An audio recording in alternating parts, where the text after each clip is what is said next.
Salut à tous, j'espère que vous allez bien. Bienvenue dans ce nouveau point lecture d'été.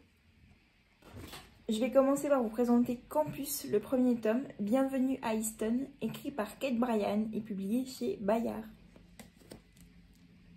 Dans cette histoire, on va suivre Reed, une jeune boursière qui arrive pour sa rentrée scolaire à la prestigieuse académie d'Easton, normalement réservée surtout pour les enfants de parents riches, connus et bien célèbres.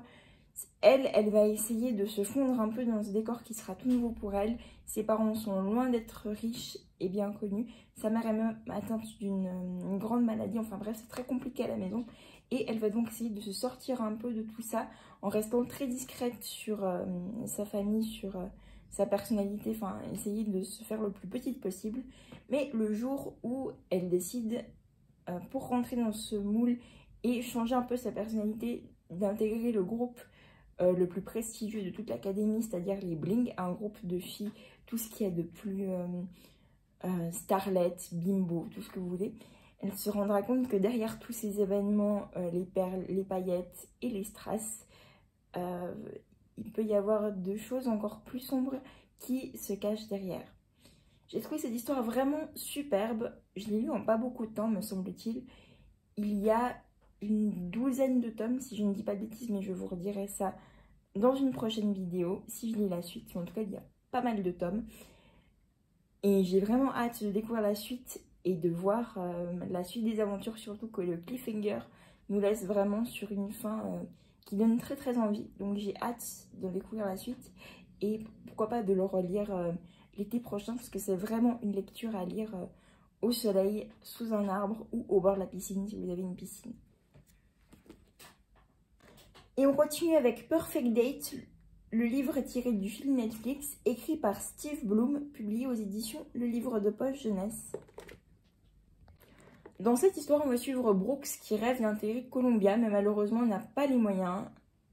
Il n'est pas beaucoup soutenu ni par son père ni par son entourage et décide donc d'entreprendre le business de chaperon pour les jeunes filles de parents riches autour de chez lui, pour les accompagner à des événements ou des soirées quand leurs copains leur ont posé par exemple un lapin.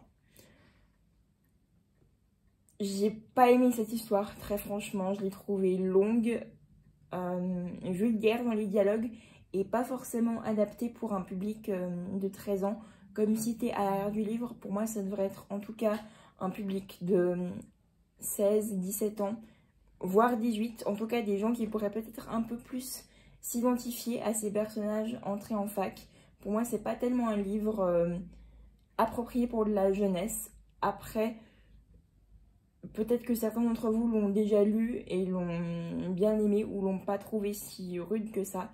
En tout cas, ça ne l'a pas fait avec moi, même si, paradoxalement, j'ai beaucoup aimé le film. Et on termine cette vidéo avec Le bruit des pages de Livia Menzolt, publié chez Pocket. Dans cette histoire, on va suivre Eva, jeune passionnée de lettres, de la Russie et de l'histoire, qui va être engagée dans la librairie d'un de ses plus chers amis, qui lui devient de plus en plus âgé. C'est compliqué de s'occuper de sa librairie, mais aussi de lui-même, donc il va engager Eva afin de l'aider et de s'occuper de lui par la même occasion. Et le jour où ce cher ami Ernest décède, il va léguer à Eva la librairie et tout ce qui y est aussi. Donc ça veut dire un tableau qui ne doit jamais quitter cette librairie. Et Eva, avec sa grande imagination et, comme je vous l'ai dit au début, son amour des lettres, va commencer à imaginer une histoire à partir de ce tableau qui se déroulerait en Russie dans l'année 1916.